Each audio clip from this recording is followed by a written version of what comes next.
Sir recent గా చిరంజీవి గారి మీద ట్రోలింగ్స్ ఎక్కువైతే జరుగుతున్నాయి సోషల్ మీడియాలో. దీని గురించి మీరు ఏమంటారు? ఇప్పుడు చిరంజీవి ఫంక్షన్లో 2 రకాలుగా మాట్లాడాడు. మొత్తం చెడు అని చెప్పలేం, మొత్తం మంచి అని చెప్పలేం. రెండిట్లో 2 విభాగాలు. రాజకీయాల గురించి మాట్లాడేది ఒక విభాగం అయితే, కుటుంబం గురించి మాట్లాడేది ఒక విభాగం. కుటుంబం గురించి మాట్లాడే దాంట్లో 100% చిరంజీవిని మనం అతని నిజాయితీకి అప్రిషియేట్ చేయాలి. ఒక నిజాయితీగా చెప్పాడు, రే మీ తాతకి 3 పిల్లలు ఇంకొకళ్ళు కూడా ఉన్నారంట, ఏది మన చిన్నప్పుడు నన్ను అనేవారు మీ తాత ముగ్గురు తెచ్చుకోవద్దు అనేవారు, కానీ నువ్వు సినిమా ఫీల్డ్లో ఉన్నావు, జాగ్రత్త అని ఒక సలహా, మంచి సలహా. మీ తాతలు నేతులు తాగారు, మూతులు వాసన చూడని అబద్ధం చెప్పకుండా నిజాయితీగా నిజాన్ని చెప్పాడు. చెప్పాల్సిన అవసరం లేదు. సో ఆ నిజాయితీ ఒప్పుకోవాలి. తన కుటుంబంలో తన తాత విషయంలో ఉన్న నిజాయితీ జీవితానికి ఒప్పుకోవాలి. ప్లస్ కొడుకు విషయం, ఇంట్లో అందరూ ఆడపిల్లలు ఉన్నారు, ఆడపిల్లలు ఇంటికి వెళ్తే ఇంట్లో అంతా ఆడపిల్లలే, మనవాళ్ళే ఉన్నారు. సో చూస్తే ఏదో లేడీస్ హాస్టల్లో ఉన్నట్టుంది. సరదాగా చెప్పారన్నమాట, హాస్టల్లో కొడుకులు లేరు, సో నువ్వు ఈసారైనా కొడుకును కనరా మళ్ళీ కూతురు కంట భయంగా ఉంది అని. లెగసీ కావాలి కదా, మన లెగసీ కదా. దీంట్లో ఖచ్చితంగా ఏ ఇంటిలో అయినా మన భారతీయ కుటుంబ వ్యవస్థలో ఎక్కడైనా సరే ఆడపిల్లలు ఎక్కువ ఉన్న చోట కొడుకు కావాలని కోరుకునే తల్లిదండ్రులు, కొడుకులు ఎక్కువ ఉన్న చోట ఆడపిల్ల కావాలని కోరుకునే తల్లిదండ్రులు, ఏ తాత అయినా, ఏ అమ్మమ్మ అయినా, ఏ నాయనమ్మ అయినా, ఏ అమ్మ అయినా, ఏ నాన్న అయినా ఆడపిల్ల ఎక్కువ కొడుకులు కావాలంటే ఎక్కువ. ఇది చాలా సహజ సిద్ధమైన కోరిక. అదే మాట్లాడేది. దాన్ని తప్పుపట్టడం మూర్ఖుల లక్షణం. దాన్ని తప్పుపట్టడం లెగసీ అన్నాడు. లెగసీ చేస్తే మగపిల్లాడే లెగసీ. కొణిదెల చిరంజీవి కొడుకుకే కదా కొణిదెల వస్తుంది. అలాగే కొణిదెల రామ్ చరణ్ కొడుకుకే కొణిదెల వస్తుంది, అంతేగాని కూతురుకి రాదు కదా. అది తెలుసుకోవాలి. కూతురికి ఎందుకు రాదని మన వ్యవస్థ విధానం అది. మన కూతురుకి ఇల్లాలు అన్నారు, ఇల్లును ఆలించే పాలించేది. అందుకని ఇల్లాలు అంటే అక్కడికి వెళ్ళినాక నా ఇంట్లో కూతురుగా ఉన్నప్పుడు ఇల్లాలు అవ్వదు కదా. ఇంటి కోడలు అయినాక ఇల్లాలు అవుతుంది. ఆ ఇల్లును లాలించే పాలించే వ్యక్తి ఆడదు. అందుకని ఇల్లాలు ఆ ఇంటి పేరును తను సొంతం చేసుకుంటుంది. అది మన వ్యవస్థలో ఉన్న మధురమైన విధానం. అది ఇక్కడ ఆడపిల్ల అక్కడికి వెళ్ళి ఆ ఇంటి పేరు స్వాధీనం చేసుకుని ఇల్లాలు, ఆ ఇంటి ఇల్లాలు, ఇల్లును ఆలించే ఆ ఇల్లును పాలించే లాలించే వ్యక్తి ఉంది. ఇది గొప్పతనం. అందుకని మగపిల్లాడు కావాలి, ఇంటి పేరు తీసుకెళ్లేవాడు కావాలి. వంశోద్ధారకుడు అన్నారు కానీ వంశోద్ధారకురాలు అనలేదుగా. అవును సార్.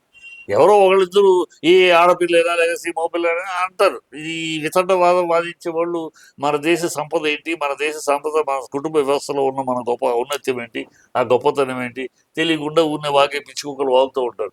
అలాగే ఉండాలా, ఇలాగే ఉండాలా, ఊరంతా అవుతారైతే ఉలిపోయేట్టు తద్వారా ఏదో అందరూ ఒకటంటే మనం వేరే అంటే మనకు విలువ అన్నట్టు మాట్లాడి మూర్ఖ శిఖమని ఉంటారు. వాళ్ళు ఎప్పుడు అన్ని చోట్ల ఉంటారు, అన్ని రకాల. కానీ వాళ్ళ లెక్క కాదు, వాళ్ళు 0.5% ఉంటారు అంతే. మిగతా అసలు ఇన్ జనరల్ మన సమాజం ఏంటి, ఇన్ జనరల్ మన భారతీయ సంస్కృతిలో, మన సాంప్రదాయాలు, మన కుటుంబ వ్యవస్థ ఏంటి, ప్రపంచ దేశాలు మన కుటుంబ వ్యవస్థను ఎందుకు గౌరవిస్తారు, ఇవన్నీ ఆకలి తీసుకుని ఉన్న వాళ్ళు దాన్ని తప్పుపట్టరు. అది తప్పుపట్టారు. బుద్ధి లేని వాడు చేసే పర్లేదు. అక్కడ దాంట్లో 300 రెట్లు చిరంజీవి అప్రిషియబుల్. అతని నిజాయితీని ఒప్పుకోవాలి, అతని దాని తప్పులేదు. రెండో విషయం, ఆయన తప్పు పట్టవలసిన విషయం ఎక్కడ, రాజకీయాలు. అవును సార్. రాజకీయాల గురించి మాట్లాడాడు. ఎవరు అడిగారు ఆయన్ని? అసలు సినిమా ఫీల్డ్లో ఫంక్షన్లో రాజకీయాలు మాట్లాడటమే తప్పు. ఆయన ఎందుకు మాట్లాడటం అనవసరంగా? ఆయన మా మిత్రులు మాట్లాడితే కోపడాలి. బుద్ధిందా లేదా, సినిమా వేదికలో రాజకీయాలు మాట్లాడుతూ ఆయన చెప్పాల్సింది పోయి ఆయనే మాట్లాడటం ఏం మాట్లాడాడు? నేను నా ప్రజారాజ్య పార్టీ రూపాంతరమే జనసేన అన్నాడు. ఏ పొంతలతో అన్నాడు ఆయన? ఏమన్నా ఒక విశేషణ ఉందా? ఎలా పొంతన? నువ్వు చంద్రబాబును ఓడించడానికి రాజశేఖర రెడ్డి గారు పన్నిన వ్యూహంలో ఒక పావు అయి నువ్వు ఆయనకి తోడ్పడి సహకరించి చంద్రబాబు ఓడటానికి ఉపయోగపడి తద్వారా ఒక కేంద్రంలో మంత్రి పదవి పొంది నీ పార్టీని ఆయన దాంట్లో కాంగ్రెస్లో విలీనం చేసేసారు. అది ఇది ప్రజాస్వామ్య నేపథ్యం. మరి పవన్ కళ్యాణ్ జనసేన నేపథ్యం ఏంటి? ఆరంభంలో కాంగ్రెస్ యొక్క పంచెలు ఓడదీస్తాను అని చెప్పారు.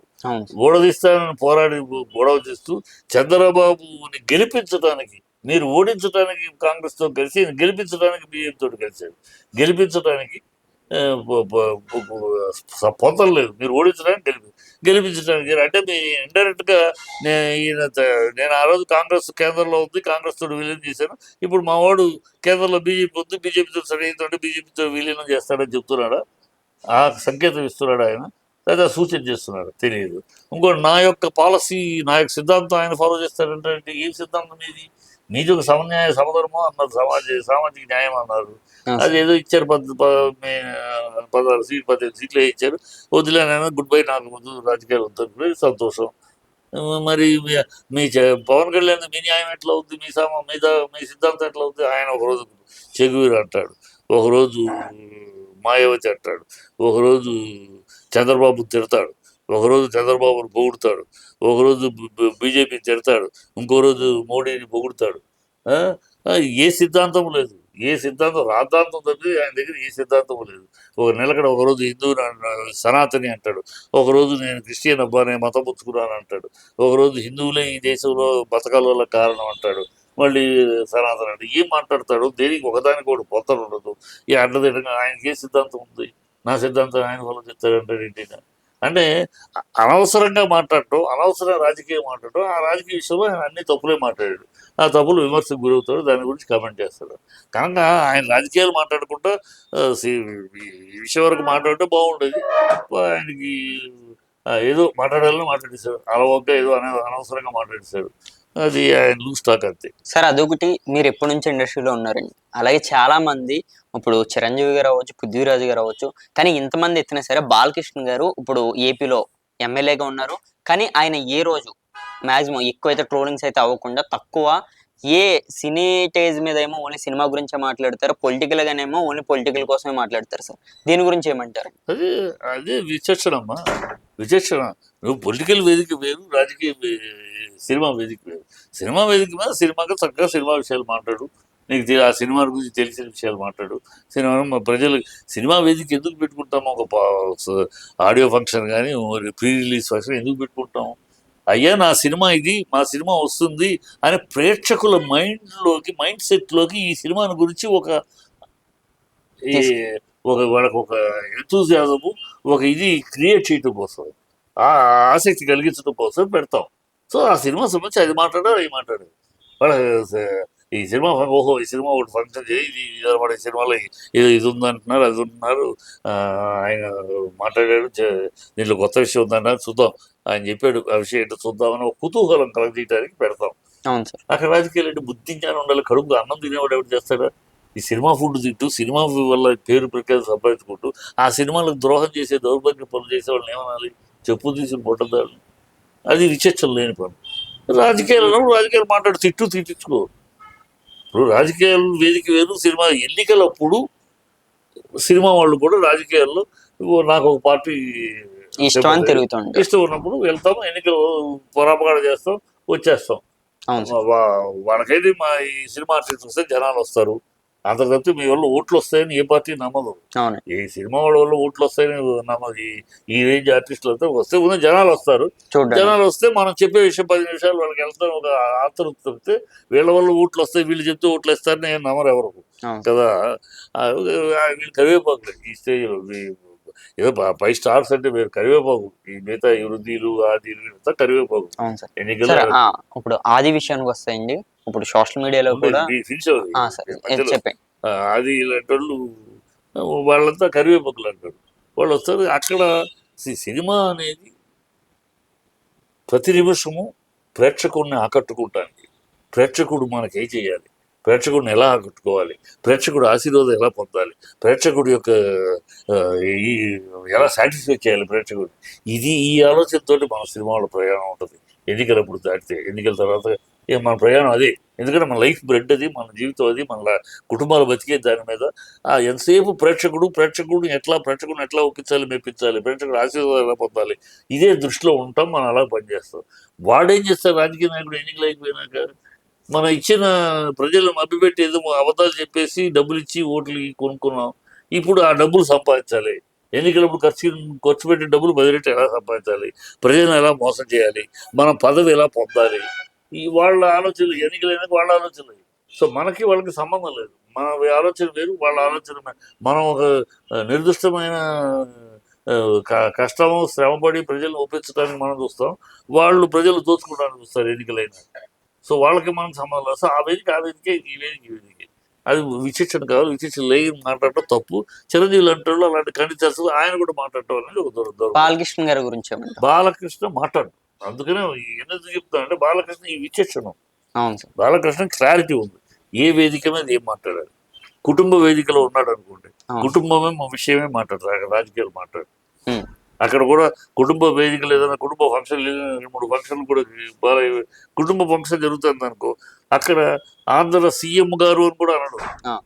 బావగారు బాబు గారు, బావగారు చంద్రబాబు గారు అంటాడు. ఆ. అది కుటుంబం. కుటుంబం. కుటుంబం దగ్గర కుటుంబ నేపథ్యంలో మాట్లాడతారు. సినిమా అప్పుడు సినిమా, రాజకీయ వేదిక అప్పుడు రాజకీయ. అది ఆ విచక్షణ ఉంది.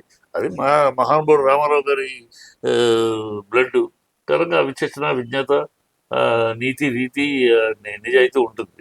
అందరికి ఉండాలనే ఉంది. వీళ్ళకంతా ఇలాగ గాలివాటంగా వచ్చిన వాళ్ళు వీళ్ళకి ఎందుకు ఉంటుంది నీతి రీతి. సరే, ఇప్పుడు హైపరాది అవ్వచ్చండి. ఇప్పుడు ఆర్పి రీసెంట్ ఒక వార్నింగ్ అయితే ఇచ్చారు సార్. ఇప్పుడు తమిళ చూసుకుంటే మన సాక్షి న్యూస్ లోనే ఇచ్చారండి. వాళ్ళ గురించి వదిలేయమా? కాదు సార్, ఇప్పుడు అసలు వాళ్ళ గురించి ఇగ్నోర్ ఫిట్ నథింగ్. ఊనే ఏదో కరివేపాకులు వస్తారు పోతారు, వాళ్ళు జోకర్స్. వాళ్ళ గురించి కూడా వాళ్ళ గురించి ఒక విశ్లేషణ. అసలు దేర్ నథింగ్. దేర్ కరివేపాకులు పనికిరాని మెటీరియల్. ఎవరికో కాకాసూరులు, వాడిని కాకపట్టి వీడిని కాకపట్టి ఆ కాకా బతుకులు తప్పితే వాళ్ళది ఏమి లేదు, వదిలేసి. వాళ్ళేమో స్టాండప్ కామెడీలు. వాళ్ళే కామెడీ అంటే నుంచుని standup dialogue comedy, action comedy కాదు వాళ్ళది. ఉనే ఇదే కుదిరింది అంతే. వాళ్ళ గురించి ఒక రాజకీయంగా వాళ్ళు మాట్లాడటం, వాళ్ళ గురించి కూడా చర్చించడం అనేది దౌర్భాగ్యం. దే ఆర్ జస్ట్ ఈ ఇమ్మెటీరియల్ పీపుల్. ఈ కరివేపాకులు అంటూ రాజకీయాల్లో వాళ్ళ గురించి అనవసరం. Okay, thank you sir.